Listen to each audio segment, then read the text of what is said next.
Coming up on Spartan Sports Report, the hockey team opened up its Big Ten slate with a much-anticipated matchup.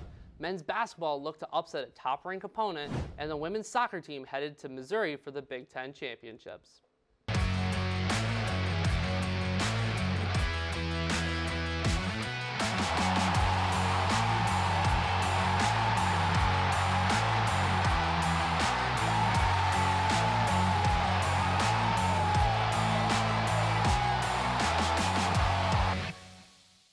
Hello and welcome into the Spartan Newsroom for this all-new episode of Spartan Sports Report. I'm Maddie Warden. And I'm Josh Lee. Maddie, it was a really good weekend for the Spartans, don't you think? It absolutely was. Season openers, a top 25 matchup at a packed Breslin Center, not to mention a top-ranked hockey matchup. Love that hockey matchup. The arena was buzzing this weekend. Absolutely. The Munsters were rowdy as always, and that's where we're going to start is on Ron Mason Rink.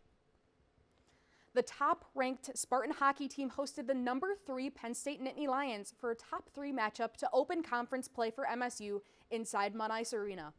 The highly anticipated early season contest was bound to bring out fireworks with 21 combined draft picks between the teams, and it did not disappoint. MSU would get its first couple of chances against Kevin Radler on the penalty kill with this Tommy Manisto breakaway opportunity. Less than 3 minutes left in the first, MSU battles behind the net before Anthony Romani puts this shot right over the glove of Radler, and the freshman line gives the Spartans the 1-0 lead.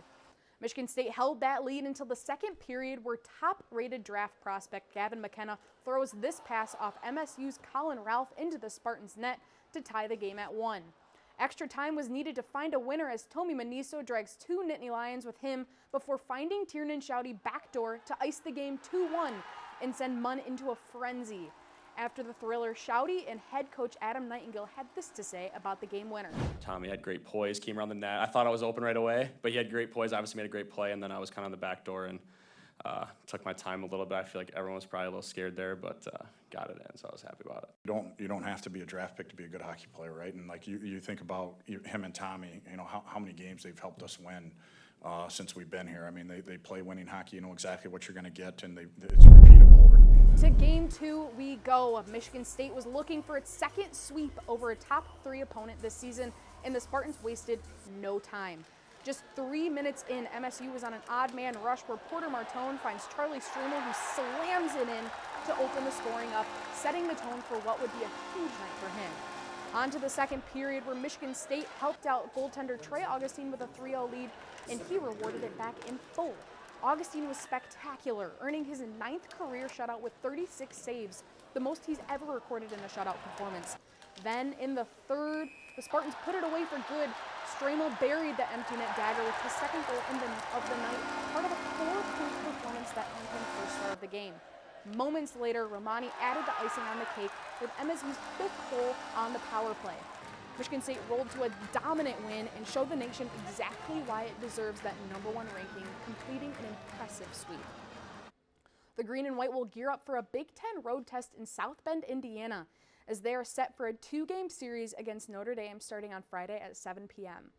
The men's basketball team began its regular season last Monday playing the Colgate Raiders at home. Colgate kicked off the game with a 3-pointer from freshman forward Andrew Alexienko. The Spartans responded with 2 3-point shots of their own, one from senior forward Jackson Kohler and one from senior guard Trey Fort. Colgate closed out the first half with a buzzer-beating 3-pointer from senior guard Brady Cummins, cutting the Spartans' lead down to 3. Early in the second half, here is senior center Carson Cooper with the long 2. The Raiders kept it close, but this 3-pointer from Fort kicked off a Spartan run where the Green and White would pull 14 points ahead. Capped off by this 3-pointer by Jackson Kohler, showing off his big man jumper on his way to his 10th career double-double. The lead would prove to be insurmountable as the Spartans would finish the game 80-69 to start their season off with a W. Following that season opening win, the Spartans got their first real test taking on the number 14 ranked Arkansas Razorbacks. Cohen Carr got the scoring started as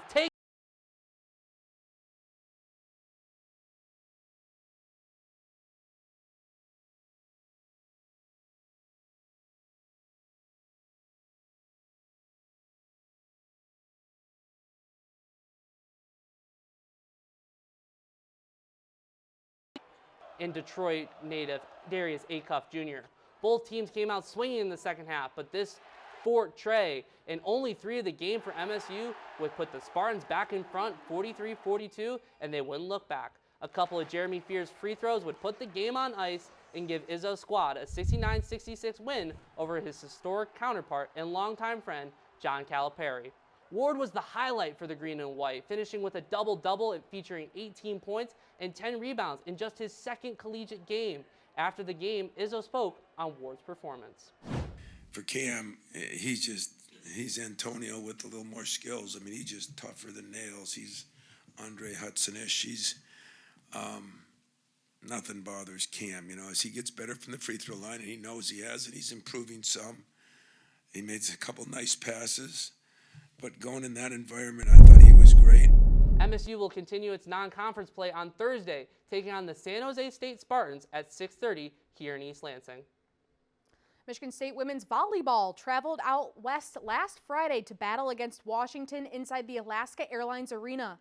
After dropping the first set, the Spartans dug deep and won the second and third, taking down the Huskies in 4 sets. Junior outside Karolina Staniszewska led the charge with 19 kills and 11 digs for her 6th double-double of the season, while junior libero Leah Schneider anchored the defense with 20 digs. Following its win over Washington, Michigan State took on the 13th ranked Oregon Ducks in Matthew Knight Arena last Saturday. Spartans and the Ducks would be neck and neck during the first 4 sets of the game, but Michigan State would ultimately pull away in the 5th, taking the set 16-14. MSU would win the contest 3-2. Freshman outside hitter Bianca Mumchalar led the team with 12 kills overall. MSU will take on 3rd-ranked Wisconsin back home in the Breslin Center this Friday at 7 p.m. While volleyball was on the road, the women's basketball team was busy in the Breslin. In its season opener, number 23 Michigan State women's basketball set a school record for points scored in a game against Mercyhurst last Tuesday night. The Spartans defeated the Lakers 125-39, breaking the previous record of 116 points in 2008 against Niagara. Senior guard Theron Halleck led the Spartans with 19 points and a career-high 6 steals. Senior forward Grace Van Sluten scored 18 points, also applying pressure, tying her career high of 5 steals. MSU's defense was dialed in during the whole game, preventing Mercyhurst from finding the basket. After a historic start, the green and white looked to carry the momentum into Sunday as they faced the Eastern Michigan Eagles. The Spartans came out slower than usual, with the Eagles staying in striking distance with physical defense. However, a 15-0 run in the second quarter got MSU rolling. Halleck got this lay-in to go near the end of the half, and senior guard Jalen Brown kept MSU hot in the third with this triple. They became 2 of 4 Spartans who finished in double figures. Van Sluten then put the finishing touches on the dominant win. She contributed to the team's 44 points in the paint with 15 of her own, and this assist to Halleck. The Spartans eventually ran away with the 92-60 victory, fueled by 15 steals and 36 points off turnovers. MSU looks to keep up momentum in non-conference play on Wednesday against Youngstown State, with tip-off set for 6:30 at the Breslin Center. On Thursday, the number 9 ranked Michigan State women's soccer team took on number 17 UCLA for the semifinals in St. Louis, Missouri. UCLA found early momentum with midfielder Emma Ejizi scoring first. The Spartans were able to bounce back behind redshirt junior Emerson Sargent tying the game in the 67th minute. Sargent ultimately had the game-winning goal in the 4th minute of overtime, advancing the Spartans to the championship game to take on Washington.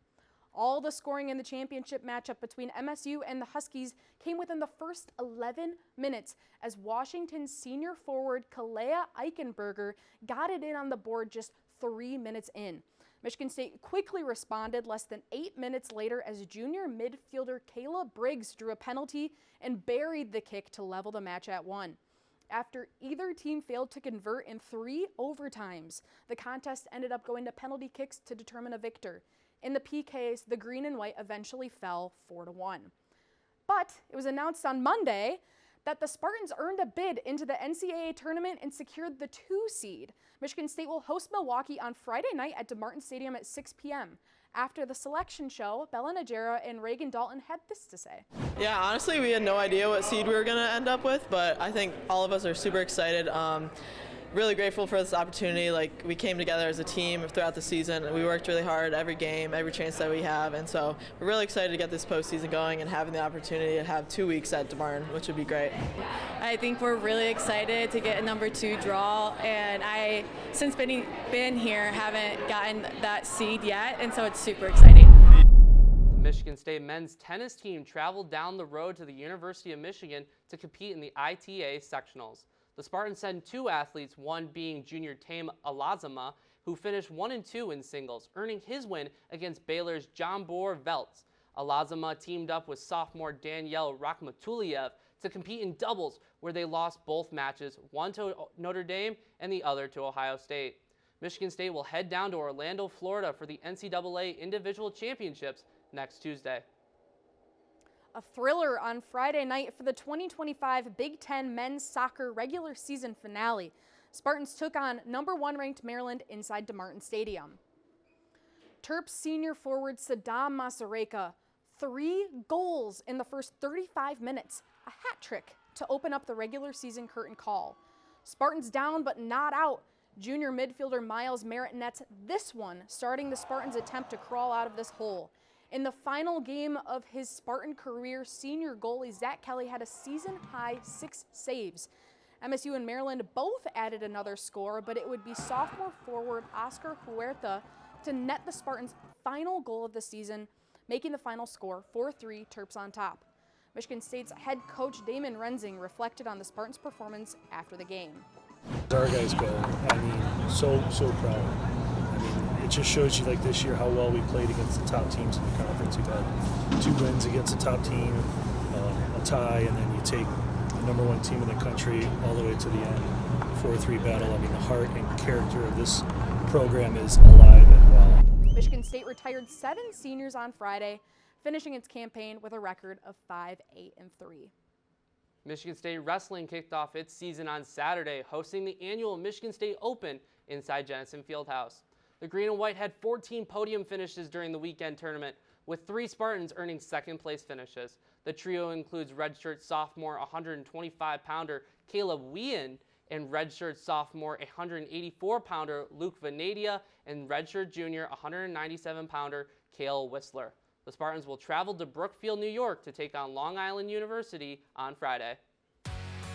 Thank you for tuning in to this week's episode of Spartan Sports Report. For more content, make sure to check out all of our social medias below, as well as the Spartan Newsroom website. I'm Josh Lee. And I'm Maddie Warden. We'll see you next week.